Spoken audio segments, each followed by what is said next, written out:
Good morning students. आज की class special होने वाली है, खासकर बोर्ड एग्जाम्स के लिए जो आज हो रहा है आपका। एक्सरसाइज 32 मार्क्स की आने वाली है, यानी 32 मार्क्स की एक्सरसाइज आ रही है एग्जाम के अंदर, इसलिए काफ़ी इंपॉर्टेंट हो जाती है। लेकिन एक्सरसाइज को याद नहीं किया जा सकता, हम मैक्सिमम चीज़ें याद कर सकते हैं, मिनिमम चीज़ें याद कर सकते हैं, राइट। लेकिन मैक्सिमम चीज़ें अगर हमें समझ लेंगे तो हमें आसान हो जाएगी, ठीक है। तो इसलिए बेस रखी गई है, आपको सारी एक्सरसाइज एक्सप्लेन कर दी जाएगी जो आपकी राठी की बुक की है, सारे के सारे चैप्टर्स की, जिसको आप समझने के बाद आसानी से एग्जाम के अंदर अगर आते हैं इससे क्वेश्चंस तो आपको वाकई हेल्प मिल पाएगी और उम्मीद है कि काफ़ी कुछ क्वेश्चन इसमें से आपको मिल जाएंगे। चलिए स्टार्ट करते हैं। सारे क्वेश्चन को एक्सप्लेन करने वाला हूँ कि क्यों आने वाला है सारी चीज़ें। कुछ चीज़ें जल्दी हो जाएगी, कुछ में थोड़ा टाइम भी लग सकता है, इसलिए ध्यान से देखिएगा। तो अगर हम सबसे पहले बात करें तो ये पहला लेसन है आपका एनपीओ यानी नॉन प्रॉफिट ऑर्गेनाइजेशन वाला चैप्टर है, उसमें चूज द करेक्ट दिए हुए हैं। तो सबसे पहले क्या लिखा है, the receipts and payment account is always show. अगर आपने चैप्टर पढ़ा है भाई और रिसिप्ट्स एंड पेमेंट अकाउंट बनाया है तो आपको ये बताना है कि कौन सा वो अकाउंट जो है वो कौन सा बैलेंस शो करता है। तो सबसे पहले क्वेश्चन में गिवन है क्रेडिट बैलेंस और डेबिट बैलेंस। तो भाई आपको याद होगा हर बार हम जब भी अकाउंट बनाते थे तो टू बैलेंस बीडी लिखते थे। हम क्या लिखते थे, टू बैलेंस बीडी हम लिखते थे और टू साइड लिखते थे, यानी लेफ्ट हैंड में लिखते थे हम डेबिट बैलेंस। तो इसका मतलब ये हुआ कि बी इसका करेक्ट आंसर होगा। जब भी रिसिप्ट एंड पेमेंट अकाउंट की बात चलती है तो उसको डेबिट बैलेंस याद रखिएगा, ठीक है। और उसके बाद आगे लिखा है income and expenditure account show as a balance. अब यहाँ पे बात आती है कि भैया क्या शो करता है, cash balance, cash in hand show करता है? नहीं, कैश इन हैंड शो नहीं करता, कैपिटल अकाउंट भी शो नहीं करता, नेट प्रॉफिट भी शो नहीं करता, इनमें से कुछ भी शो नहीं करता। लास्ट में बचता है आपका, लास्ट में जो आपके पास बचता है वो बचता है सरप्लस एंड डेफिशिएंसी ही बचता है। तो आपको बस वो लिखना है और इसके अलावा आपको कुछ लिखने की जरूरत नहीं है, आपको इतना ही लिखना है बस। तो इतना ही लिखना है। तो अब इसका जो करेक्ट आंसर हो जाएगा वो आपका हो जाएगा लास्ट के अंदर सरप्लस एंड डेफिशिएंसी, ये आपका ये करेक्ट आंसर हो जाएगा। अब इसके बाद अगर आप अगला क्वेश्चन देखें तो ध्यान से देखिएगा। अगला क्वेश्चन जो होने वाला है आपका वो हो जाएगा आपका, just a minute,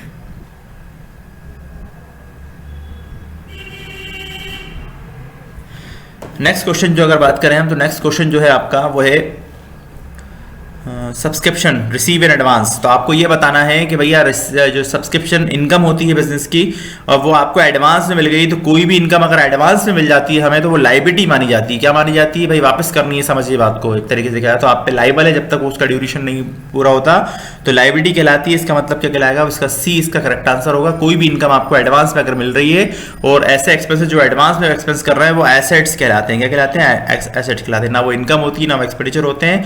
advance income अगर है तो वो लाइबिलिटी साइड लिखी जाती है बैलेंस शीट के अंदर।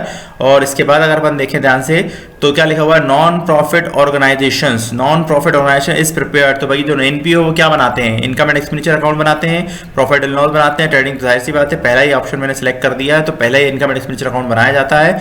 इसमें अगर रिसिप्ट एंड पेमेंट और दिया होता, बैलेंस शीट दी होती और फिर लिखा होता ऑल ऑफ अबव, तो फिर आपको डी आंसर लगाना होता है। ये ध्यान रखिएगा, यहाँ पे अगर लिखा होता बैलेंस शीट दी होती और यहाँ आपको रिसिप्ट एंड पेमेंट दिया होता, एग्जाम्पल के तौर पर बता रहा हूँ मैं आपको, तो उस केस में फिर ऑल ऑफ अबव भी दिया होता तो वो आपको यूज करना था।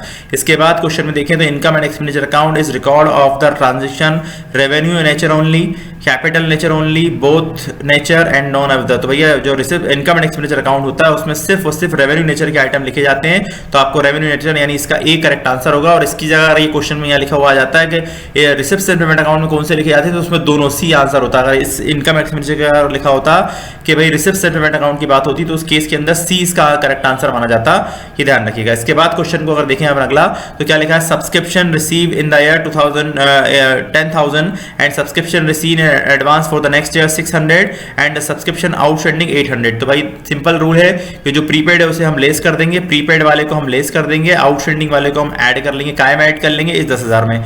तो भाई ये आउटस्टैंडिंग है, यानी इन दोनों को ऐड किया तो कितना हुआ, 10,800 प्लस माइनस 600 कर लीजिए तो 10,200 आंसर आता है, यानी 20 का करेक्ट आंसर होगा।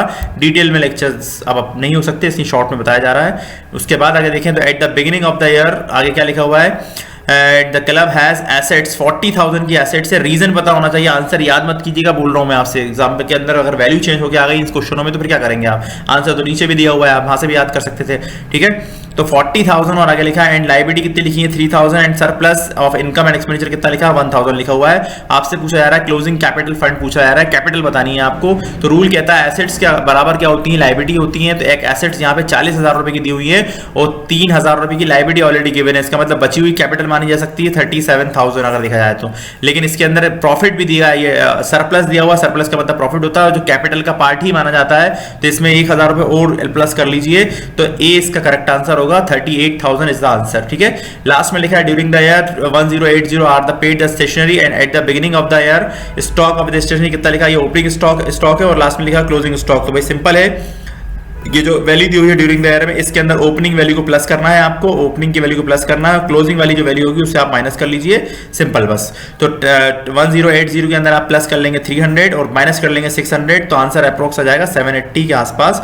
तो 780 आपका करेक्ट आंसर होगा। ठीक है, करके देख लीजिएगा, मैंने बता दिया मेथड। करना क्या है आपको भाई, जो परचेज वैल्यू दी हुई है इसके अंदर आपको ओपनिंग को प्लस करना है और माइनस करना है इसमें से क्लोजिंग, ये ध्यान रखिएगा। ठीक है, अब आगे बढ़ते हैं क्वेश्चन की तरफ। नेक्स्ट है आपका फिलअप्स है भाई अगले। तो फिलअप्स के बारे में क्या लिखा हुआ है, सबसे पहले लिखा था closing balance of the receipts and payment account. ठीक है, तो जो क्लोजिंग बैलेंस होता है तो भाई क्या शो करता है, वो कैश और बैंक बैलेंस शो करता है। क्या शो करता है, इसका आंसर जो होगा कैश और बैंक बैलेंस। ठीक है, कैश बैलेंस लिख सकते हैं, लिख दीजिए, या बैंक बैलेंस लिख दीजिए, बात एक ही होती है। बैंक बैलेंस भी लिख सकते हैं यहाँ पे आप। ठीक है, बैंक बैलेंस। अब इसके बाद आगे बात करें, expenditure is a show on the expenses side he show करा जाता है इनकम एंड एक्सपेंडिचर अकाउंट में। ठीक है, फॉर्मेलिटी होता है इनकम एंड एक्सपेंडिचर, तो पहले एक साइड होता है एक्सपेंडिचर और एक साइड होता है इनकम। तो यहाँ आंसर जो होगा इसका वो क्या कहलाएगा आपका एक्सपेंडिचर साइड। क्या कहलाएगा, एक्सपेंडिचर साइड। ठीक है, तो यहाँ पे आप लिख सकते हैं एक्सपेंडिचर, ये एक्सपेंडिचर। इसके बाद लिखा है the represent the excess of assets over liabilities. ठीक, अब आपको ये डेज लिखा हुआ है क्वेश्चन में, आपको ये बताना है कि भैया जो एक्सेस अमाउंट होता है ओवर द लायबिलिटीज, तो लायबिलिटीज के ऊपर जो अमाउंट होता है वो क्या कहलाती है, कैपिटल कहलाती है। क्या कहलाती है, अभी जो ऊपर हमने निकाल के रखा था जो एक्सेस अमाउंट था उसे कैपिटल ही माना था ना। इस केस के अंदर यहाँ जो लास्ट में हमने 38,000 निकाला था, तो लायबिलिटी ऑलरेडी दी थी, जो ऊपर अमाउंट था उसी को हमने कैपिटल माना था, तो यहाँ कैपिटल आ जाएगा। आगे लिखा है the receipts and payment account make no distinction between. अब आपको यहाँ ये बताना है कि भाई इसमें कौन से आइटम होते हैं, तो भाई यहाँ पे लिख दीजिए revenue and capital and revenue दोनों लिख सकते हैं आप। इसमें कैपिटल रेवेन्यू लिख दीजिए, दोनों वो आइटम आ जाएंगे आपके। ठीक है, कैपिटल और रेवेन्यू आइटम। इसके बाद लिखा है receipts and payment account is summary of the cash transaction. कौन से अकाउंट का होता है, इसमें सारे का सारे कैश ट्रांजेक्शन लिखे जाते हैं, इसलिए कैश लिख लेंगे आप, इसका आंसर हो जाएगा कैश। तो non profit organisation keep their account on the basis of, कौन से सिस्टम पे रखा जाता है भाई, कैश सिस्टम पे रखा जाता है। फॉर पूरा थ्योरी है इसका, कैश सिस्टम पे ही रखते हैं पूरे अकाउंट को। ठीक है, आगे लिखा है only revenue income and expenditure of the current year is recorded in the, भाई कौन से अकाउंट के अंदर लिखी जाती हैं। आपने अगर चैप्टर अच्छे से पढ़ा है तो इनकम एंड एक्सपेंडिचर अकाउंट में लिखा जाता है। कहाँ लिखा जाता है, इनकम एंड एक्सपेंडिचर अकाउंट के अंदर ही नोट डाउन किए जाती हैं वैल्यूज, ओनली रेवेन्यू नेचर की। जो रिसिप्ट्स एंड पेमेंट अकाउंट है उसके अंदर दोनों नेचर की नोट किए जाते हैं, ऊपर भी आया था, ये ध्यान रखिएगा। आगे लिखा है the main M of the non profit, भैया मेन एम क्या होता है, सोशल सर्विस होता है, सोशल वर्क भी लिख सकते हैं आप, सर्विस जरूर नहीं, सोशल वर्क लिखें तो सोशल वर्ड जरूर लिखिएगा, ध्यान रखिएगा इस बात का। सोशल वर्ड आपको जरूर लिखना, तो सोशल वर्क लिख सकते हैं या सोशल सर्विस लिख सकते हैं, जो दिल चाहे लिख सकते हैं। इसका आंसर मेन ऑब्जेक्ट होता है, कहीं भी कैसे भी पूछा जा सकता है आपसे। अब इसके बाद बात करते हैं one word true and false की।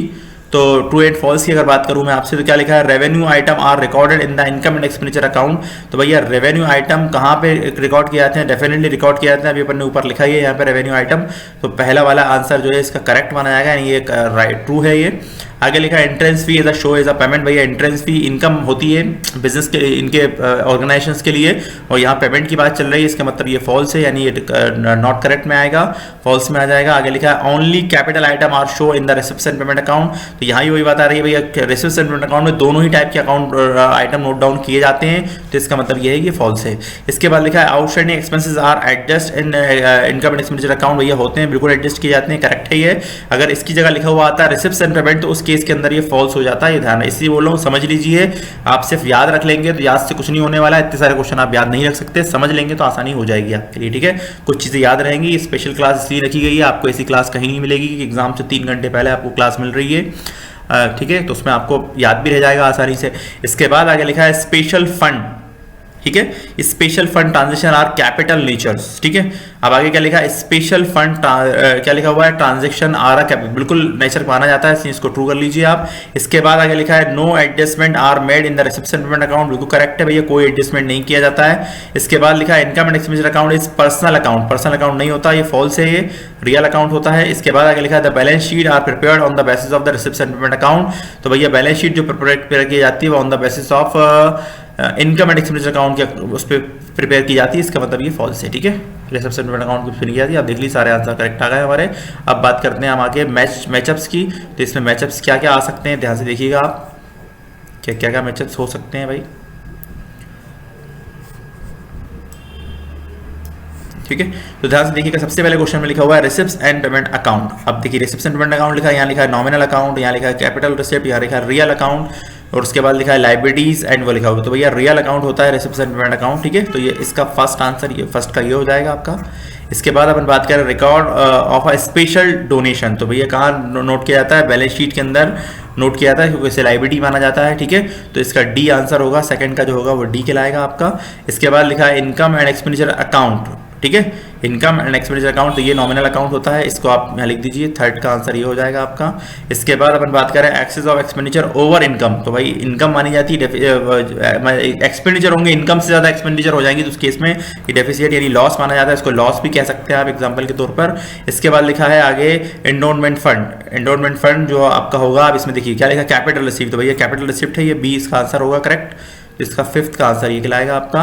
और उसके बाद लिखा है डॉक्टर और एयर सर्जन, और क्वेश्चन में लिखा है प्रोफेशनल पर्सन और नॉन, तो भैया प्रोफेशनल पर्सन होते हैं डॉक्टर इंजीनियर, इसकी जगह वो भी आ सकता है, तो आप डॉक्टर इंजीनियर लिख सकते हैं। तो इसका फोर्थ ये वाला आंसर ये हो जाएगा सिक्स का। और स्कूल कॉलेज एक नॉन प्रॉफिट ऑर्गेनाइजेशन होते हैं, तो इसका आंसर ये हो जाएगा आपका, सेवन्थ का आंसर ये हो जाएगा। और does not show the economic status, आप एक आंसर कोई सा बच रहा है तो बस वो आंसर उसका हो जाए, माना जाएगा, सारी चीज़ें हो जाएगी। तो ये कौन सा हो जाता है, ये रिसिप्ट्स एंड पेमेंट अकाउंट इसका आंसर होगा लास्ट वाले का, ठीक है। एक बचा है तो फाइनली उसका ही आंसर माना जाएगा। मैचअप्स ऐसे हो जाते हैं। इसके बाद अपन बात करें वन वर्ड क्या हो सकते हैं भाई, वन वर्ड में अपन देखें ध्यान से, तो क्या लिखा है the closing balance of reception payment account show the, वही सिंपल है, वही वाले कि भैया कैश और बैंक का बैलेंस आप लिख सकते हैं यहाँ पे, ठीक है, कैश और बैंक बैलेंस आप नोट डाउन कर सकते हैं यहाँ पे, कैश और bank. Before preparing the balance sheet calculate preparing the balance sheet calculate, तो अब देखिए ध्यान से देखिएगा, इसमें अपन क्या लिख सकते हैं भाई, क्या अपन जब हम बैलेंस शीट प्रिपेयर करते हैं तो हमें क्या कैलकुलेट करनी पड़ती है, हमें कैपिटल निकालनी पड़ती है। क्या निकालनी पड़ती है, कैपिटल आप लिख सकते हैं, ओपनिंग कैपिटल भी लिख सकते हैं आप, ठीक है। इसके बाद अपन बात करें the major source of non profit organisation, भैया सब्सक्रिप्शन होता है। क्या होता है, सब्सक्रिप्शन, उनकी पहली इनकम यही होती है, ठीक है। द मेन पर्पस अभी बताया था सोशल वर्क या सोशल सर्विस लिख सकते हैं, सोशल वर्ड जरूर याद रखिएगा। आगे लिखा item is not recorded in the reception payment account, भैया कौन सा आइटम रिकॉर्ड नहीं किया जाता, तो नॉन कैश आइटम लिख सकते हैं। इसके आगे आप क्या लिख सकते हैं, नॉन कैश आइटम, ऐसे जैसे लाइक आपका depreciation is a non cash item, ठीक है। एक्सपेंसेस तो है लेकिन कैश में किसी को पे नहीं कर रहा है, तो वो आप याद रखिएगा, नॉन कैश आइटम। आगे लिखा है by which account help of the income expenditure account, किसके अकाउंट की हेल्प से बनाया जाता है, तो भैया पहले रिसिप्शन पेमेंट अकाउंट बनता है, उसके बाद फिर बनता है आपका इनकम एंड एक्सपेंडिचर, यहाँ पे रिसिप्शन पेमेंट अकाउंट लिख सकते हैं इसका आंसर आप। तो ये पहले लेसन का था आपका, सेकंड लेसन की ओर चलते हैं हम। तो जो सेकंड लेसन है आपका वो है आपका इंट्रोडक्शन ऑफ पार्टनरशिप वाला, यानी जिसमें profit and loss appropriation account बनाया है, उसका ये क्वेश्चन है आपके। तो क्या लिखा, in the absence of agreement interest is given on the loan by the partners, तो कई बार बताया कि भैया जब अगर उनके बीच में एग्रीमेंट नहीं होगा तो उस केस के अंदर आपको 6% का इंटरेस्ट चार्ज करना है, यानी 20 का करेक्ट आंसर होगा, चाहे परसेंटेज गिवन हो क्वेश्चन में चाहे ना गिवन हो। तो उस केस में जो लोन पे इंटरेस्ट प्रोवाइड किया जाएगा पार्टनर्स को, तो उस केस में 6% का इंटरेस्ट कैलकुलेट किया जाता है।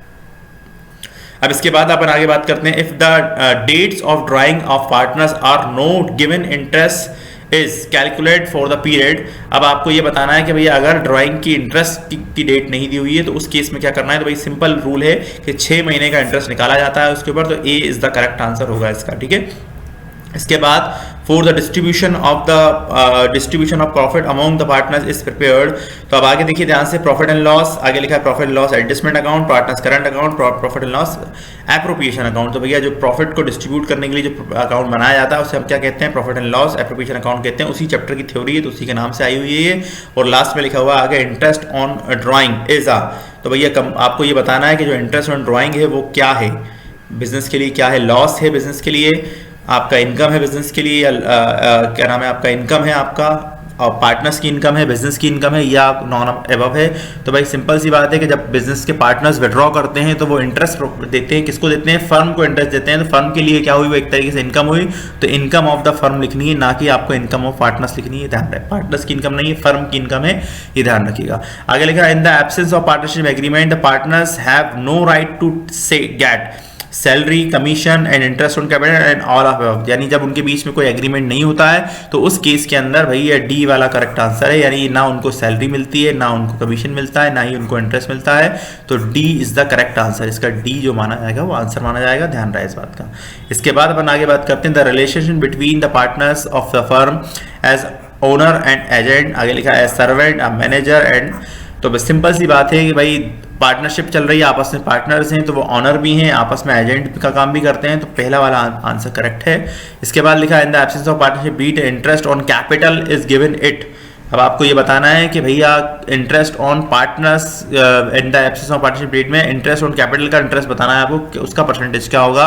तो भैया कोई भी इंटरेस्ट गिवन नहीं होता, ऊपर हमने पढ़ा ही था कि भैया ना सैलरी दी जाती है ना इंटरेस्ट दिया था। इसका डी आंसर हमने लगाया था, तो इसका मतलब ये होगा, इसका भी डी आंसर होगा। इसमें कोई और 6% मत लगा दीजिएगा, वो लोन का इंटरेस्ट का परसेंटेज है, इसका नहीं है। आगे लिखा है preparation of partnership deed is a compulsory, optional, partly compulsory या अननेसेसरी। तो भैया सीधी बात है, ऑप्शनल है, कोई कंपलसरी नहीं है। आप बिजनेस स्टार्ट करना चाहते हैं तो बिना डीड के भी कर सकते हैं आप, उसमें कोई बाउंडेशन नहीं है। लेकिन हाँ, बस लीगली बिजनेस की तरफ जाएंगे आप, कुछ स्कीम्स में जाएंगे, आपको लीगली नाम रजिस्टर्ड कराना पड़ेगा, तो उस केस में जरूर डीड कंपलसरी हो जाएगी। अदरवाइज बिजनेस स्टार्ट, पार्टनरशिप का बिजनेस स्टार्ट करने के लिए डीड कंपलसरी नहीं है, ठीक है। तो इसके बाद अगर आगे बढ़ते हैं, क्वेश्चन में लिखा हुआ आगे, in the absence of partnership deed is the profit and loss are shared. यानी जब अगर प्रॉफिट उनके बीच में अगर कोई डीड नहीं है तो उस केस में आपको ये बताना है कि प्रॉफिट किस रेशो में डिस्ट्रीब्यूट किया जाता है। तो भाई इक्वली डिस्ट्रीब्यूट किया जाता है, इक्वली बराबर बांटा जाता है। सिंपल सी बात है कि बराबर दोनों में डिस्ट्रीब्यूट किया जाएगा। और उसके बाद लिखा है the partnership operate as per the provision of Indian partnership act 1930, Indian partnership act 1932, contract act 1932 और कंपनी एक्ट 2013। तो भैया बी इसका करेक्ट आंसर है, इंडियन पार्टनरशिप एक्ट 1932 आएगा, कॉन्ट्रैक्ट एक्ट मत लिखिएगा। इसके बाद फिलिप्स की बात करता हूं मैं आपसे आगे।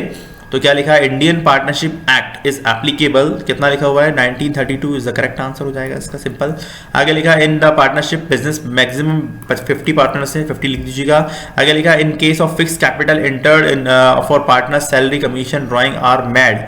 तो भाई सीधी बात है, कहाँ जाएगा, करंट अकाउंट में लिखा जाएगा। कहाँ लिखा जाएगा, करंट अकाउंट में। करंट अकाउंट बनता है तो करंट अकाउंट लिख सकते हैं यहाँ पे। तो यहाँ पे लिख सकता हूँ करंट अकाउंट, CA लिख दिया है मैंने। अब इसके बाद लिखा है in the fluctuating capital method closing balance of capital account are everywhere change हो जाता है। क्या हो जाता है भैया, चेंज हो जाता है। तो उससे क्या बोलते हैं आपका, जब जहाँ पे चेंज होता है एवरी ईयर तो उसको फ्लक्चुएटिंग कैपिटल मेथड बोलते हैं। तो यहाँ पे चेंज लिख सकते हैं, हर साल चेंज होता है। क्या होता है, चेंज होता रहता है हर साल। तो चेंज आएगा इसका आंसर।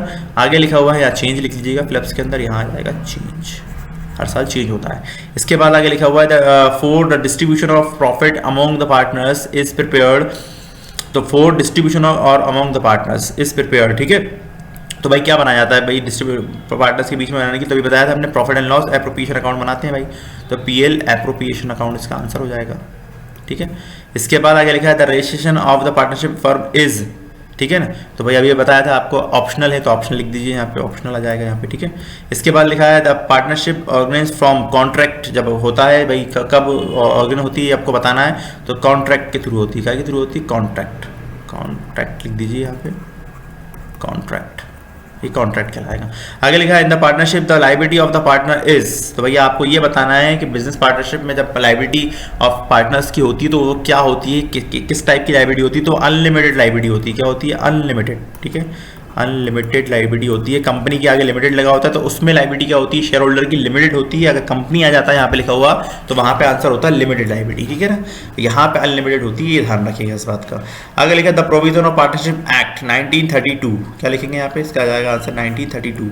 इसके बाद लिखा है to be partner of firm a person must have ability of, यानी आपको ये बताना है किसी बिजनेस में अगर आपको पार्टनर बनना हो तो आपके अंदर कौन सी क्वालिटी होनी चाहिए। तो भाई सिंपल सी बात है, कॉन्ट्रैक्ट करने की एबिलिटी होनी चाहिए कि आप एक कॉन्ट्रैक्ट कर सकते हैं आपस के अंदर, बस काफ़ी है, बाकी कोई एजुकेशन क्वालिफिकेशन नहीं चाहिए। बस आप कॉन्ट्रैक्ट अगर कर सकते हैं तो आपका आप पार्टनर बन सकते हैं, यानी आपके अंदर एक क्षमता होनी चाहिए कि आप उसको कर पाएं। आगे लिखा the relation between the partner, अभी बताया था एजेंट और प्रिंसिपल का कमीशन, वो क्या नाम है आपका, प्रिंसिपल और एजेंट का वो होता है आपका, ठीक है, ऑनर और एजेंट लिख सकते हैं, सॉरी, ठीक है। प्रिंसिपल लिखा हुआ है यहाँ पे, बात वही है, प्रिंसिपल ऑनर एक ही कहलाते हैं, ठीक है। इसके बाद आगे लिखा हुआ है, अगला है आपके पास वन वर्ड दिए हुए हैं, ट्रू एंड फॉल्स हैं। तो आगे लिखा हुआ है क्वेश्चन के अंदर, registration of the partnership is not a compulsory.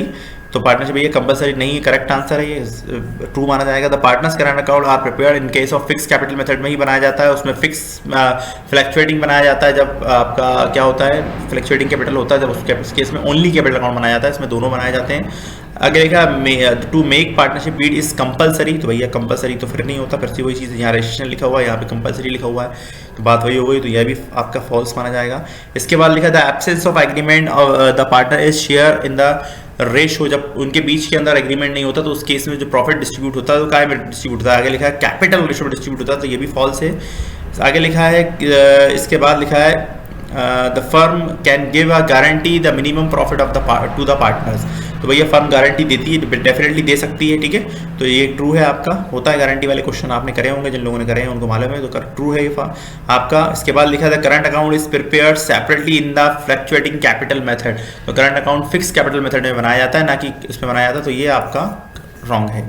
आगे लिखा in the absence of partnership deed is the interest on loan shall be paid 6% per annum, भैया 6% का इंटरेस्ट प्रोवाइड किया जाता है, काय पर प्रोवाइड किया जाता है, लोन के ऊपर प्रोवाइड किया जाता है, इसका मतलब ये करेक्ट आंसर है, ठीक है। लोन लिखा हुआ है, कैपिटल लिखा होता तो फॉल्स हो जाता, ये ध्यान रखिएगा। इसके बाद अगर अपन बात करें the share of profit and loss all the partners will be equal, ठीक है, the share and profit and loss all the partners will be equal, तो भैया इक्वल हो भी सकते हैं और नहीं भी, ठीक है, तो वैसे तो इक्वल नहीं होते हैं, ठीक है ना, बराबर नहीं होते कभी भी ऐसे नॉर्मली, ठीक है ना, तो इसमें आपका आ जाएगा फॉल्स, ठीक है। अब आगे बात करते हैं, आगे लिखा the provision of partnership act 1932 are applicable in the partnership firm, तो वही एप्लीकेबल होता है, वही एप्लीकेबल होता है, एक्ट वही है। और इसके बाद लिखा है the partnership agreement is always in written, तो भैया ये रिटन हो भी सकता है, नहीं भी है, तो ये फॉल्स है आपका, ठीक है। ओरल भी कर सकते हैं लोग, ठीक है, तो ये फॉल्स है। मैचअप्स की बात कर ली जाती है यहाँ पे, तो मैचअप्स अगर अपन चेक करें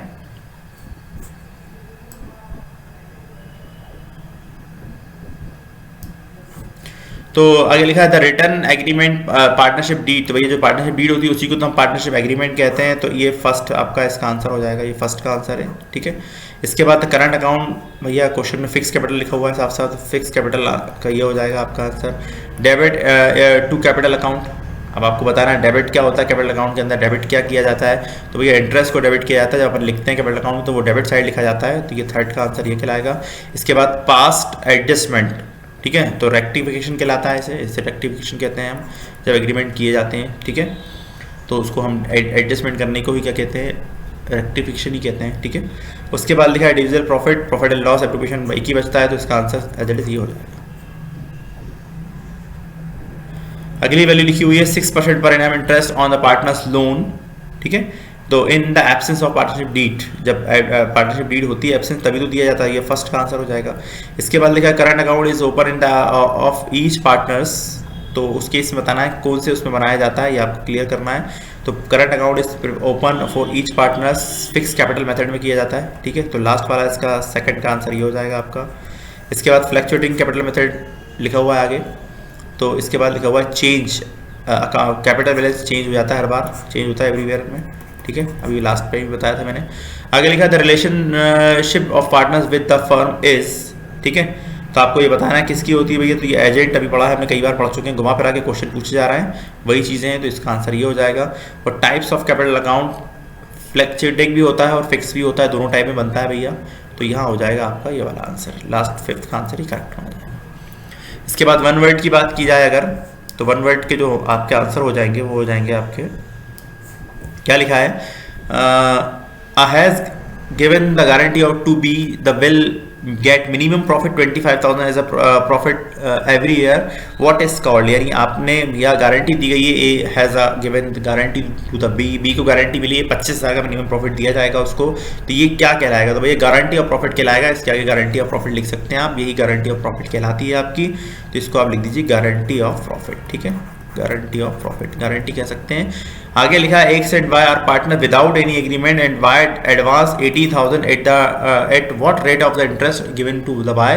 भैया इनके बीच में कोई एग्रीमेंट नहीं है और साथ में वाई ने एडवांस दिया, तो जो एडवांस दिया यही लोन कहलाता है। इस पर 6% का इंटरेस्ट कैलकुलेट किया जाता है, तो 6% लिख दीजिएगा। 6% पर एनम याद रखिएगा, पी ए जरूर लिखना है आपको, पर इनम कंपलसरी है। The person who have entered into the partnership firm another are the collective called, यानी आपको बताना है कि भैया जब एक पार्टनर पर्सन बिजनेस एक इंटर पार्टनरशिप मतलब पार्टनरशिप में आता है तो उसे जो कलेक्ट कर रहा है, यानी कौन उसको किस चीज़ में वो आ रहा है, तो क्या कहाँ आ रहा है बिजनेस में, क्या बोलते हैं उसको, फर्म बोलते हैं। क्या बोलते हैं उसे, फर्म कहलाती है वो, ठीक है, उसे कहते हैं फर्म, ठीक है। अब आगे लिखा है what we call the capital account which closing balance may be change in every year। तो भैया कौन से मेथड में चेंज होता है, फ्लक्चुएटिंग कैपिटल में चेंज होता है। कहाँ चेंज होता है, फ्लक्चुएटिंग कैपिटल मेथड में चेंज किया जाता है, तो फ्लक्चुएटिंग कैपिटल मेथड कहलाएगा, फ्लक्चुएटिंग कैपिटल, ठीक है, फ्लक्चुएटिंग कैपिटल। इसके बाद लिखा है is interest on capital allowed when profit and loss show the loss. तो भाई सीधी बात है, जब अगर प्रॉफिट लॉस शो हो रहा होगा बिजनेस को तो उस केस के अंदर इंटरेस्ट प्रोवाइड नहीं किया जाएगा कैपिटल के ऊपर, तो उस केस के अंदर आप लिख दीजिए no interest allowed on the capital. तो ये आपका सेकंड लेसन था। अब थर्ड की तरफ चलते हैं हम, थर्ड लेसन देख लेते हैं क्या है भाई। तो थर्ड लेसन की अगर मैं बात करूँ आपसे, तो थर्ड लेसन आपका ये रहा सामने स्क्रीन पर। तो थर्ड लेसन में अगर अपन देखें तो reconstitution of partnership is additional capital introduced by partners, change in profit sharing ratio, allowing interest on capital to rise, goodwill account by the values, ठीक है। तो भाई रिकॉन्स्टिट्यूशन बताना है कि होता क्या है रिकॉन्स्टिट्यूशन, ठीक है ना भैया, चेंज होता है प्रॉफिट शेयरिंग रेशियो में, उसी को तो रिकॉन्स्टिट्यूशन कहते हैं, यानी बी इसका करेक्ट आंसर है, B is the right answer. आगे लिखा है at the time of the change in profit sharing ratio the reserve are distribute, यानी अगर बिजनेस के अंदर रिजर्व होगा तो वो किस रेशियो में डिस्ट्रीब्यूट किया जाएगा आपको चेंज प्रॉफिट रेशियो के अंदर, तो भैया ओल्ड रेशियो में डिस्ट्रीब्यूट किया जाएगा, रिजर्व हमेशा ओल्ड रेशियो में डिस्ट्रीब्यूट किया जाता है, तो ओल्ड रेशियो इसका करेक्ट आंसर होगा। आगे लिखा है the result of change in profit sharing ratio of existing partner is, इसके बाद लिखा है increase in profit sharing ratio, increase लिखा हुआ है, आपको सेंटेंस सही बताना है, यहाँ पे ये देखना है आपको शेयरिंग रेशो का। तो देखिए क्या लिखा है, इंक्रीज इन प्रॉफिट रेशो, आगे लिखा है सेक्रीफाइसिंग पार्टनर, ठीक है, और आगे लिखा है decrease in profit sharing ratio, आगे लिखा है सेक्रीफाइसिंग पार्टनर। तो भाई ये सिंपल सी बात है कि जब पार्टनर सेक्रीफाइस करेगा तो उसका रेशो इंक्रीज नहीं होगा, ठीक है, ये ध्यान रखिएगा इस बात का, और डिक्रीज ही होगा, तो यानी बी इसका करेक्ट आंसर है। इसके बाद लिखा है change in profit sharing ratio of partner is, ठीक है। तो आगे लिखा है appropriation of profit in new ratio, appropriation of profit in the old ratio, और आगे लिखा है रिकॉन्स्टिट्यूशन ऑफ पार्टनरशिप फर्म। तो ये जो चेंज करते हैं उसे क्या बोलते हैं, रिकॉन्स्टिट्यूशन भी बोलते हैं, ठीक है, सीधा सीधा, तो सी इसका करेक्ट आंसर है।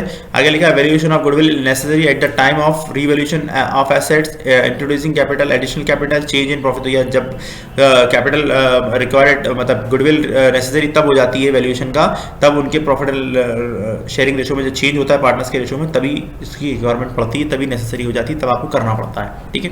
तो सी इसका करेक्ट आंसर है। इसके बाद अगर अपन बात करें आगे, gaining ratio is that ratio which are share profit. तो भाई गेनिंग रेशो में क्या होता है, प्रॉफिट इंक्रीज होता है, और उसमें क्या होता है, डिक्रीज होता है, तो यहाँ पे इंक्रीज लिख दीजिए आप। द गेनर पार्टनर्स, ठीक है, आगे लिखा हुआ partners, gainer partners, the sacrifice partners, ठीक है। तो भाई सिंपल सी बात है, जो गेनर पार्टनर है वो क्या करता है आपको ये देखना है, द सेक्रीफाइस, तो भाई वो सीधी बात है, आप इससे ये बोल सकते हैं, इसको क्या वर्ड यूज करें आप इसके लिए, कंपनसेशन, कंपनसेशन वर्ड यूज होता है, देखिए कंपनसेट लिखा हुआ है, तो ये कंपनसेशन लिख दीजिएगा इसमें। आगे लिखा है of days of partnership is change in relationship among the partner, यानी जो चेंज होता है उसे क्या कहते हैं, रिकॉन्स्टिट्यूशन कहते हैं, तो इसका आंसर होगा रिकॉन्स्टिट्यूशन, लिखा हुआ देख लीजिए, ठीक है। इसके बाद लिखा है super profit are which profit earn, ठीक है ना। अब यहाँ देखिए भाई सीधी बात है, नॉर्मल प्रॉफिट से ऊपर का जो प्रॉफिट है उसी को हम क्या कहते हैं, सुपर प्रॉफिट कहते हैं, तो यहाँ पे क्या लिखेंगे, मोर लिख सकते हैं आप, और एक वन वर्ड का आंसर है तो एक्स्ट्रा भी लिख सकते हैं, कोई उसमें प्रॉब्लम नहीं होगी, इसे मोर लिखिएगा ज़्यादा अच्छा है। The goodwill is a intangible assets होती है भाई, ठीक है, तो इसलिए इसका answer goodwill is a intangible assets.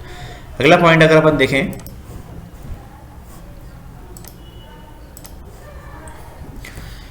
Answer the following, answer true and false में देने हैं आपके, ठीक है। Accumulated profit of the reserve are adjust on the old ratio in case of change in profit sharing ratio, ठीक है।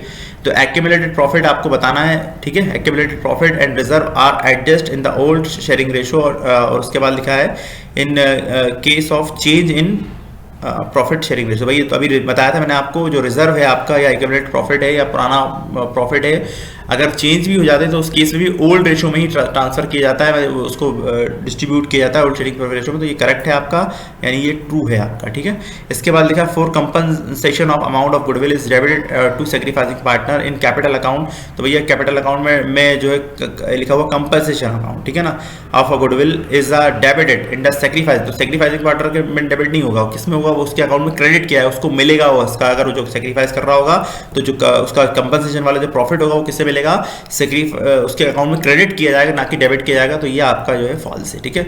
अगर यहाँ पे लिखा होता गेनिंग पार्टनर तो उस केस के अंदर ये आपका ट्रू हो जाता है, जो अभी मैंने लास्ट टाइम लिखा हुआ था क्वेश्चन में कि भैया उसको मिलता है तो कंपनसेशन उसी को मिलता है, ठीक है। आगे लिखा है गुडविल इज इंटेंजिबल एसेट। तो भैया ये करेक्ट है, ट्रू है ये आंसर। इसके बाद लिखा है goodwill is value when partners agree to it. तो भैया ये फॉल्स है, कब किया जाता है, जब वो चेंज करते हैं तब करते हैं, तो इसका फॉल्स माना जाएगा। Gaining ratio is a part of the ratio is sacrifice of a partner. तो भैया बिल्कुल ट्रू है, जितना गेनिंग होता है उतना ही सेक्रीफाइस होता है, तो उसी का हिस्सा होता है वो भी, तो ये आपका करेक्ट है, यानी ट्रू है ये। इसके बाद लिखा है change in profit sharing ratio. तो भैया ये क्या कहलाता है, रिकॉन्स्टिट्यूशन कहलाता है, चैप्टर का नाम है, तो इसका आंसर होगा फर्स्ट का आंसर ये कहलाएगा आपका फर्स्ट, ये फर्स्ट हो जाएगा आपका। इसके बाद आप बात करें नॉर्मल प्रॉफिट, तो क्या भैया रिलेटेड सुपर प्रॉफिट से रिलेटेड है, तो इसका आंसर आपका सेकंड का ये हो जाएगा। और गुडविल लिखा हुआ है, और उसके बाद देखिए गुडविल में क्या लिखा, कंपनसेशन, और ये रिपोर्टेशन। तो रिपोर्टेशन होती है गुडविल अगर देखा जाए तो थर्ड का आंसर ये कहलाएगा आपका, ये थर्ड हो जाएगा आपका। इसके बाद सेक्रीफाइसिंग पार्टनर, ठीक है, तो भैया सेक्रीफाइसिंग पार्टनर है तो वो उसका आंसर आपका ए हो जाएगा। ये फोर्थ है आपका, अभी जो बताया था मैंने आपको, ये फोर्थ का आंसर हो जाएगा, ठीक है। और इसके बाद लास्ट बचता है आपका वैल्यूएशन ऑफ गुडविल। तो भैया एवरेज प्रॉफिट ही बचता है आपके पास, जो बच गया वो लगा दीजिए, इसका आंसर ये कहलाएगा आपका। इसके बाद आगे बढ़ते हैं अपन, तो क्वेश्चन में क्या लिखा हुआ है, which is entered,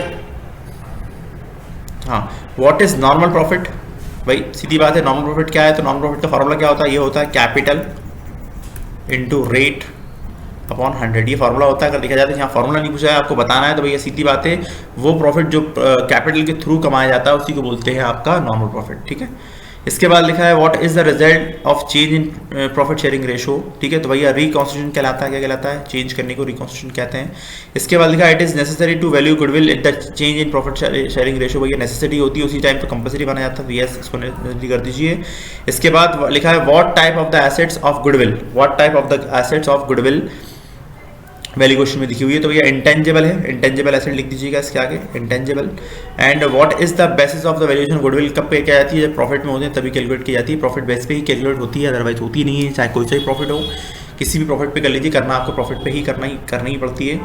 next chapter है आपका when old partner is deducted from new ratio is called. आपको ये बताना है कि भैया जो है आपका when old ratio is deducted, यानी पुराना रेशो को आपको घटाना है न्यू रेशो से, तो फॉर्मूला क्या बनता है भैया, सेक्रीफाइसिंग रेशो बनता है, तो सेक्रीफाइसिंग इसका आंसर आ जाएगा।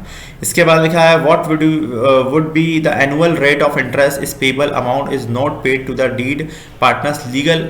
तो उसमें क्या होता है भैया, जब उस केस के अंदर इंटरेस्ट पेबल करना है, नॉट उसमें उनके बीच में क्या है, क्या rate of interest is payable amount is not paid to the deed and partners legal executors, तो उसके इसमें 6% का इंटरेस्ट दे दीजिए आप, इसका बी आंसर माना जाएगा। इसके बाद लिखा है A and B are partners in the ratio 4:3:1 and B sold his share for 8100 and C his retirement and A paid 3600 and C paid 4500, B gaining ratio and A, तो इसको आपको पूरा कैलकुलेट करना पड़ेगा, उसके बाद ही आपका आंसर आ पाएगा, ठीक है। तो भाई कैलकुलेशंस के लिए आप डिस्क्रिप्शन में लिंक है, वीडियो देख सकते हैं, ठीक है, तो ये कैलकुलेशन कर लीजिएगा। उसके बाद क्योंकि हम शॉर्ट में आप यहाँ इसको कैलकुलेट नहीं कर सकते आसानी से, ठीक है, तो इसको कैलकुलेट करना होगा आपको। इसका मैंने पूरा लेक्चर दिया हुआ है जिसमें मैंने कैलकुलेट करके दिखाया है आपको, चैप्टर है पूरा बाकायदा, तो डिस्क्रिप्शन में लिंक है, आप वीडियो देख सकते हैं, इसको खासकर इस क्वेश्चन के आंसर्स के लिए, अदरवाइज नीचे देख के आप लगा लीजिएगा, ठीक है। इसका अगर आंसर अपन देखें तो भाई ये थर्ड है आपका, थर्ड का जो आंसर होगा वो सी इसका आंसर है, यानी 4:5 इसका आंसर माना जाएगा, ये कैलकुलेट कर लीजिएगा, ठीक है। आगे लिखा है Nandu and Chandu and undo, आपके 3 पार्टनर्स हैं, शेयरिंग प्रॉफिट रेशो लिखा हुआ है आपके 5:3:2। आगे लिखा है on the account of death of Chandu and Mandu agree to take 1/3 and 2/3 part of his share and their new profit sharing. तो यहाँ भी आपको कैलकुलेट ही करना है, कैसे कैलकुलेट करना है इस रेशो को भी, इसका भी लिंक डिस्क्रिप्शन में है, आप देख लीजिए, आपको आंसर करेक्ट समझ में आ जाएगा। अभी फिलहाल हम नीचे से देख के इसको टिक कर लेते हैं, ठीक है। जो कैलकुलेशन वाले हैं, जो रीजन वाले मैं बता सकता हूँ मैं आपको, आप कैलकुलेशन करने जाएंगे तो बहुत लंबी क्लास हो जाएगी, हर एक कैलकुलेशन को कैलकुलेट नहीं कर सकते हैं फिलहाल, तो आप इसको याद से इसका अगर आप आंसर सोल्यूशन देखना चाहते हैं तो लिंक डिस्क्रिप्शन में आप उसको देख लीजिएगा इसके लेक्चर्स के एंड के बाद, ठीक है। इस क्लास के बाद आप देख लीजिएगा, आपको समझ में आ जाएगा कैसे करा, उसके बाद आप करके देख लीजिएगा। इसके बाद कोई भी क्वेश्चन आपका इस टाइप का आएगा आप आसानी से कर पाएंगे और आपको प्रॉब्लम नहीं आएगी। इसके बाद अगर आगे बढ़ते हैं, क्वेश्चन में लिखा है X and Y are Z and are partners, sharing profit लिखा है 1:2 and 1:4 and 1:5। The new ratio of the partners Y retirement, भैया वाई रिटायर हो गया है बिजनेस से, तो अब नया रेशो क्या होगा, तो भाई सिंपल सी बात है, वाई का रेशो आप हटा दीजिए यहाँ से, ठीक है। तो बचता क्या है हमारे पास, ये बचता है और ये बचता है, तो बस ये रेशो हो जाएगा। इसका आंसर ये लिख दीजिए आप, ठीक है।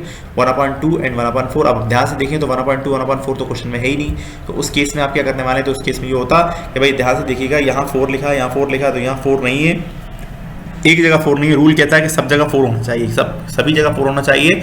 तो पहला वाला आंसर हो जाएगा आपका 2/4, क्या हो जाएगा आपका 2/4, ठीक है। और दूसरा वाला हो जाएगा आपका 1/4। बराबर करने के लिए ये करना पड़ेगा आपका, तो 2:1 नया आंसर होगा, क्या होगा 2:1।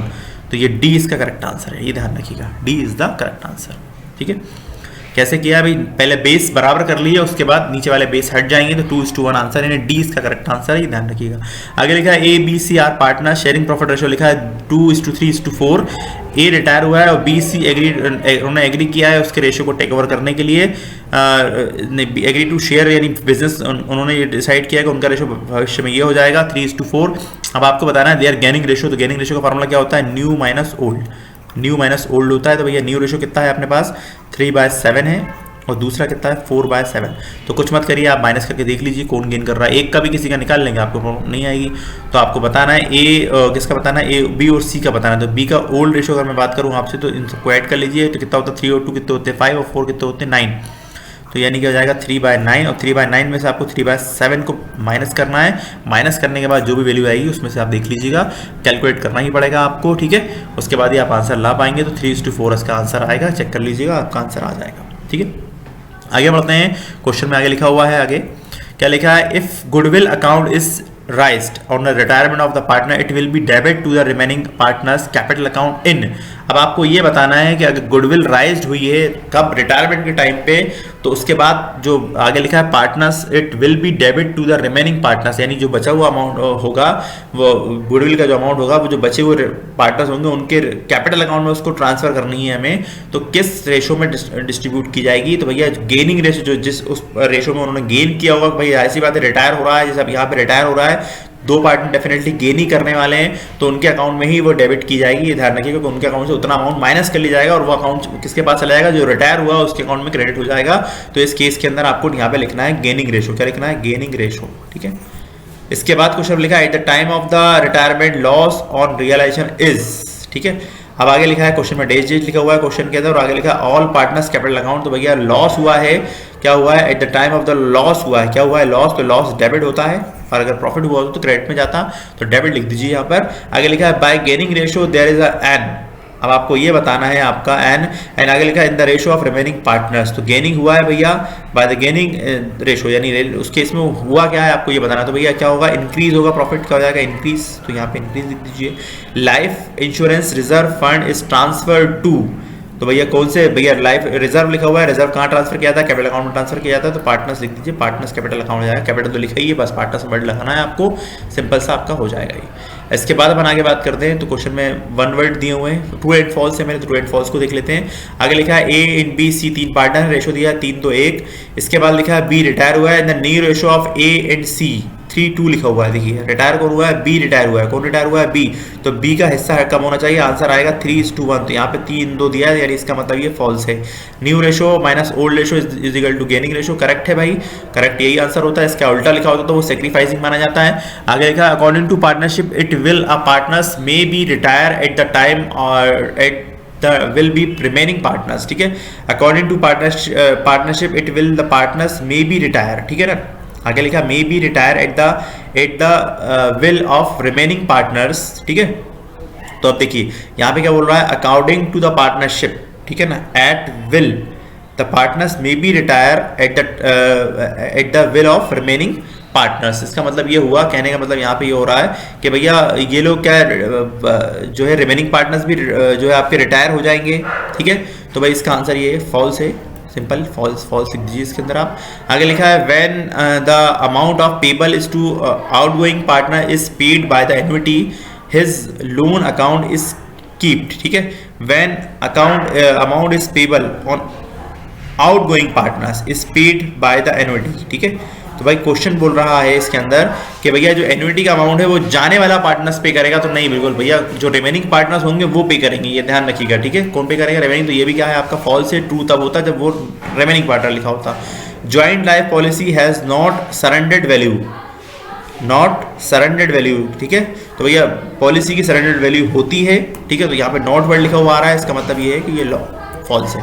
आगे लिखा है retiring partner has no right over the amount of goodwill, ठीक है। तो क्वेश्चन बोल रहा है कि भैया उसका राइट नहीं होता, डेफिनेटली राइट नहीं होता उसका, ठीक है। तो ये भी आपका जो है आपका नो राइट, ठीक है। तो राइट होता है उसका, डेफिनेटली उसको मिलते हैं पैसे, जब भी तो उसको हिस्सा दिया जाता है, ठीक है। तो राइट मिलता है, तो ये आपका करेक्ट आंसर है। वो मतलब इसको उसको सॉरी आपको क्या लिखना, नो राइट लिखा है, तो यहाँ पे लिखना है आपको फॉल्स लिखना है इसको, ठीक है। क्या लिखना है? फॉल्स। इसके बाद क्वेश्चन में लिखा है आगे, तो फॉल्स माना जाएगा, उसका राइट होता है, ये ध्यान रखिएगा, ठीक है। आगे लिखा है A B C are partners in the ratio 3-2-1। आगे लिखा है बी रिटायर हुआ है एंड द न्यू रेशो आपको बताना है। तो भैया 3-2-1 है, कौन रिटायर हुआ है? बी रिटायर हुआ है, तो यानी बी, तो यानी बचता क्या है? 3:1, तो ये भी फॉल्स ही है आपका, फिर देखा जाए तो, ठीक है। इसके बाद अगर अपन बात करें लास्ट वाला, gaining ratio is equal to new ratio minus old ratio, तो भैया ये करेक्ट है, इसको करेक्ट मान सकते हैं आप। अगले क्वेश्चन में हम देखें, आगे लिखा है क्वेश्चन के अंदर to take leave the firm of from the firm. भैया हमने लीव ली है प्रॉफिट से, बिजनेस से, तो क्या मानी जाती है? रिटायरमेंट हो जाता है, लीव लेने को रिटायरमेंट कहते हैं। इसका आंसर ये कहलाएगा, यानी फर्स्ट का आंसर ये है आपका। इसके बाद लिखा है excess of new ratio over the old ratio, ठीक है। न्यू रेशो होता है old over the old ratio, क्या कहते हैं? गेनिंग रेशो कहते हैं, तो गेनिंग कहते हैं, गेन तो उसी को तो गेन कहा जाता है, तो ये सेकंड का आंसर हो गया। इसके बाद लिखा है part of amount of reserve. ये जो पार्ट रखा जाता है रिजर्व का अमाउंट, वो आपको बताना है कि वो क्या होता है, ठीक है। Reserve, the part of amount of reserve, ये आपको बताना है। एग्जीक्यूटिव डिक्रीज पार्टनर, ठीक है, क्या लिखा होगा? ये थर्ड का आंसर भी खिलाएगा, ये होगा आपका थर्ड, ठीक है। लास्ट बचता है पेमेंट ऑफ लीगल रिप्रेजेंटेटिव। तो भैया जब डेथ हो जाती है तो पार्टनर्स के उसको पेमेंट कर दिए जाते हैं, ये थर्ड इसका आंसर, ये फोर्थ का आंसर है, सॉरी, ठीक है, ये फोर्थ है, ये फोर्थ लिखता हूँ। The difference between the new and old partners is, ठीक है। तो भैया देखिए न्यू ओल्ड पार्टनर्स क्या बोलते हैं? उसको गेनिंग रेशियो बोलते हैं। न्यू लिखा हुआ है, ओल्ड और लिखा हुआ है, उसको बोलते हैं गेनिंग रेशियो, ये गेनिंग रेशियो हो जाएगा आपका, ठीक है। आगे लिखा है when the partners withdraw from the partnership such a situation is no as in form amount payable is decrease partner is paid, ठीक है, ठीक है। तो अब देखिए क्या लिखा है, when partners withdraw from the partnership, ठीक है, such a situation is no as a, ठीक है। तो अब देखिए ध्यान से जरा सेकंड वाले क्वेश्चन में, तो आपको ये बताना है कि जब वो विदड्रॉ हो जाता है, यानी बिजनेस से बाहर निकल आता है, तो उस सिचुएशन को हम क्या कहते हैं? रिटायरमेंट ही कहते हैं। इसका आंसर क्या होगा? रिटायरमेंट, ये रिटायरमेंट कहलाता है आपका। आगे लिखा है on whom amount payable to decrease partner is paid, ठीक है। तो भाई सीधी बात है, आगे लिखा इन वूम, ठीक है, एग्जीक्यूटिव लीगल रिप्रेजेंटेटिव, यानी जो भी होगा उसका लीगल रिप्रेजेंटेटिव उसको दिया जाएगा, इसका आंसर ये कहलाएगा। आगे लिखा है right one reason for retirement of a partner. तो भैया कोई सा भी रीजन हो सकता है, ठीक है, कि भैया ओल्ड एज हो गई है, बीमार हो गया है, सिक हो गया है, कोई भी कंडीशन हो सकती है, उस कंडीशन में आपको बताना है रिटायरमेंट का होता है। डेफिनेटली तभी होता है, कोई नौकरी तो है नहीं कि जो 60 की एज में हो जाएगा, तो कभी भी हो सकता है। अगर कोई मतलब मेंटली फिट नहीं है, सिक है, मेंटली सिक है, ठीक है, किसी भी कंडीशन में हो सकता है। आगे लिखा है which account is open when payment is given to the partner by annuity method, ठीक है। तो कौन सा अकाउंट बनाया जाता है? एन्युटी सस्पेंस अकाउंट से कहते हैं। तो एन्युटी सस्पेंस अकाउंट बनाया जाता है उस केस के अंदर। नेक्स्ट देखते हैं हम। नेक्स्ट क्वेश्चन है भाई, थोड़ा जल्दी जल्दी कर लेते हैं हम, तो टाइम वेस्ट हो रहा है, क्लास पेपर का टाइम हो रहा है आपके, ठीक है, तो जल्दी हम कर लेंगे। आगे लिखा है on the dissolution of the firm the its assets and liabilities are transfer to, यानी आपको ये बताना है कि भैया जो बिजनेस बंद होता है तो उस केस में एसेट और लाइबिलिटीज कौन से अकाउंट में ट्रांसफर की जाती हैं? तो भैया रियलाइजेशन अकाउंट बनाया जाता है। तो realisation D is the correct answer होगा। Sale proceed from under unrecorded assets, यानी अगर किसी अनरिकॉर्डेड एसेट्स को सेल किया जाता है तो उस केस के अंदर कौन से अकाउंट में ट्रांसफर इसको किया जाता है? तो भैया ए इसका करेक्ट आंसर होगा। Payment to the creditors of the firm under the dissolution, यानी जब बिजनेस बंद होती है तो किस अकाउंट में डेबिट किया जाता जाता है? तो भैया रियलाइजेशन अकाउंट में ही डेबिट किया जाता है। सारे क्वेश्चन उसी से रिलेटेड है। इसके बाद अपन आगे बढ़ते हैं। क्वेश्चन में लिखा है आगे, the balance of profit and loss account of the firm under the dissolution is transfer to, यानी जो प्रॉफिट एंड लॉस का अकाउंट का बैलेंस आता है उसे कहाँ ट्रांसफर किया जाता है? तो पार्टनर्स कैपिटल अकाउंट में ट्रांसफर किया जाता है। इसका ये आंसर होगा, which of the following is not a transfer to the realisation, इनमें से कौन सी चीज जो है उसमें ट्रांसफर नहीं की जाती है? तो भैया कैश ट्रांसफर नहीं किया जाता है, कैश को छोड़ के सारी चीजें ट्रांसफर कर ली जाती हैं। आगे लिखा, at the time of the dissolution the bank overdraft account is the transfer to the, तो बैंक अकाउंट ट्रांसफर कौन से अकाउंट में किया जाता है? ये भी रियलाइजेशन अकाउंट में ही ट्रांसफर किया जाता है। रिवैल्यूएशन मत याद रखिएगा, रियलाइजेशन याद रखिएगा। आगे लिखा है, realisation account is the nominal account, तो कौन सा अकाउंट है ये? नॉमिनल। बी इसका करेक्ट आंसर होगा। Undistributed loss and reserve are transfer to, यानी अगर कोई लॉस ट्रांसफर नहीं हुआ है, वो रिजर्व है, तो वो कैपिटल अकाउंट में ट्रांसफर किए जाते हैं। जो बनाते हैं हम, रियलाइजेशन में ट्रांसफर नहीं किए जाते, ये ध्यान रखिएगा। इसका आंसर ये कहलाएगा, ठीक है।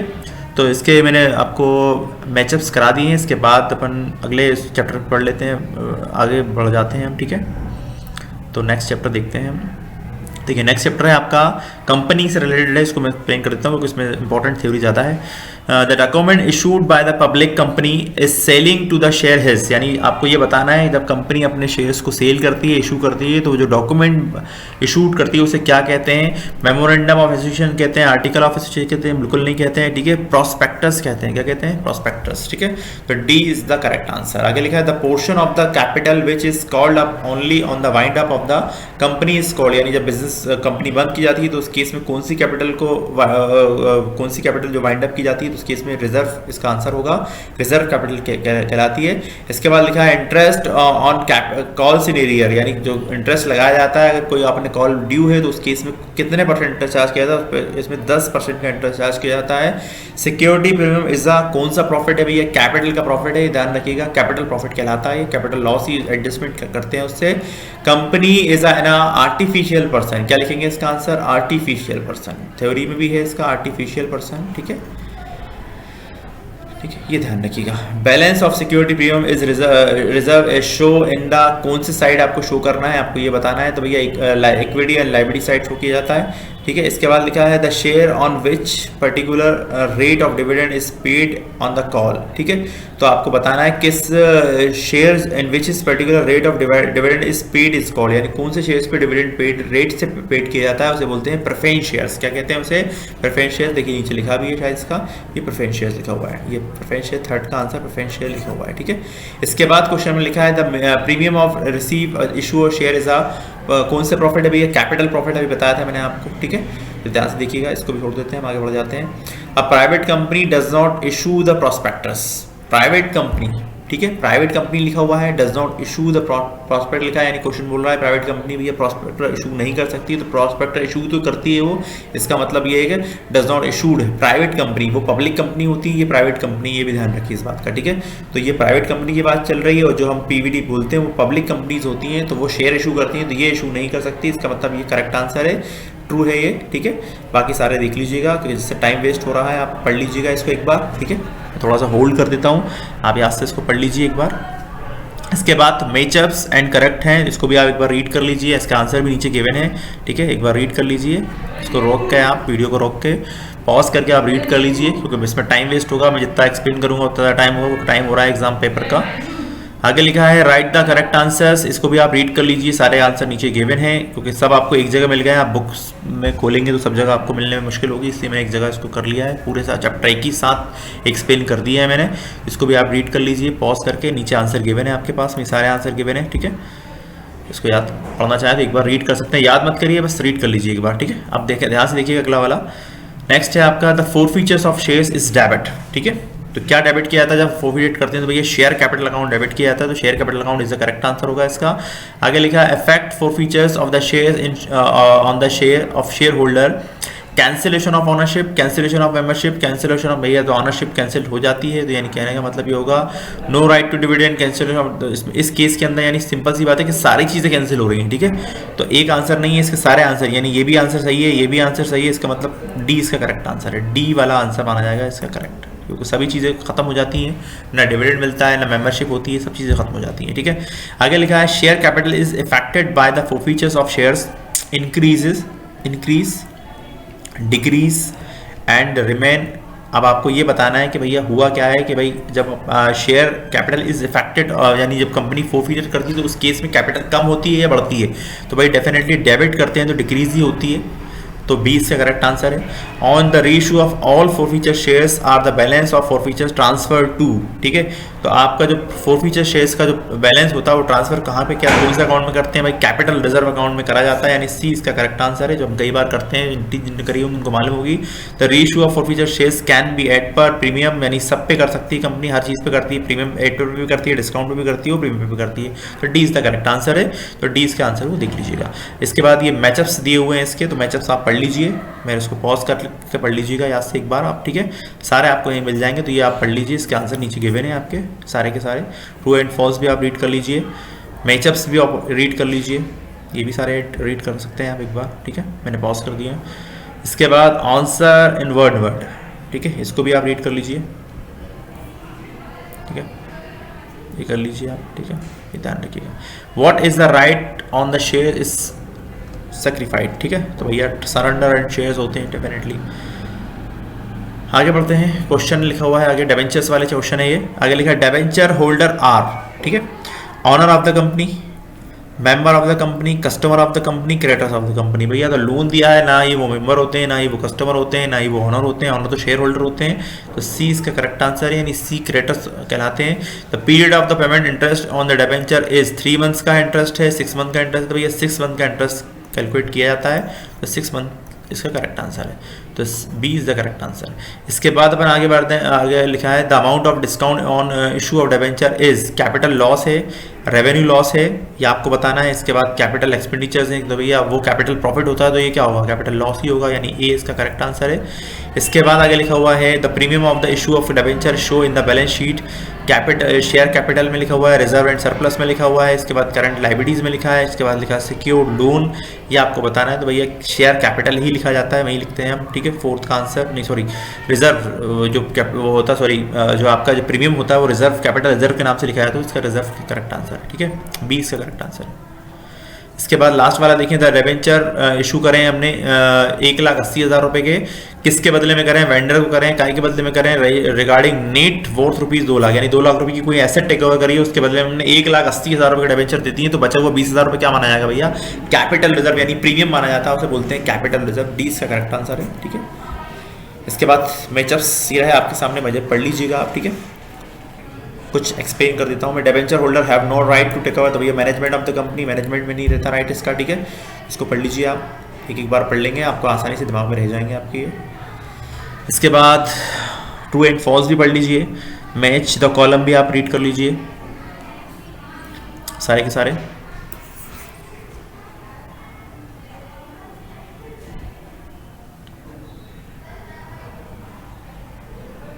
आंसर इन वन वर्ड, इसको भी एक बार पढ़ लीजिए, ठीक है, सारे के सारे, बस वन टाइम रीड करने के हैं, वैसे भी एग्जाम स्टार्ट होने वाला है तो याद तो कर नहीं सकते हैं हम, ठीक है।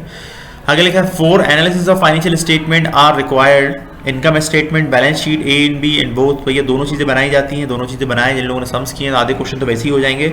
In which of the following tools financial analysis of net sales is a evaluate, comparative statement, common size statement, ठीक है, और उसके बाद लिखा है accounting ratio and cash flow statement. आगे लिखा है in which of the following tools of financial analysis of net sales is evaluate to 100, तो भैया 100 के बेस पे की जाती है, इसका मतलब ये हुआ कि आपका कंपेरेटिव बताना है, कॉमन साइज, तो कंपेरेटिव ही है, ए इसका करेक्ट आंसर है।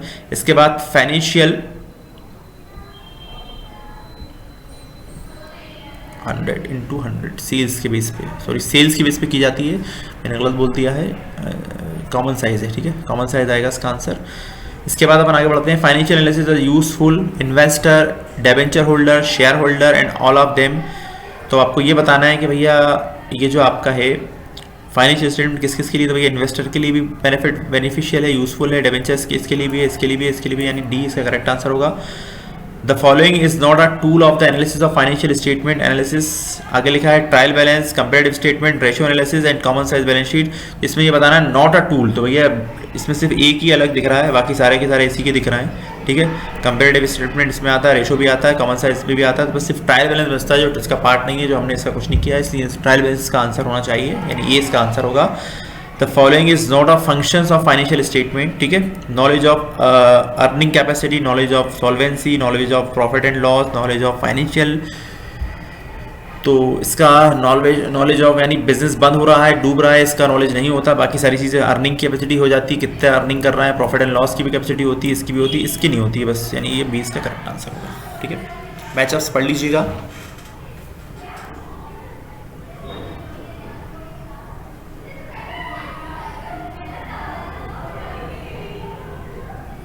अब ये आपका लास्ट क्वेश्चन है, आपका ये लास्ट चैप्टर के क्वेश्चन है ये। Ratio two find out the capacity of paying long term loan is liquidity ratio, solvency ratio, activity ratio, profitability ratio. आप क्वेश्चन को ध्यान से देखिए क्या पूछ रहा है, ठीक है।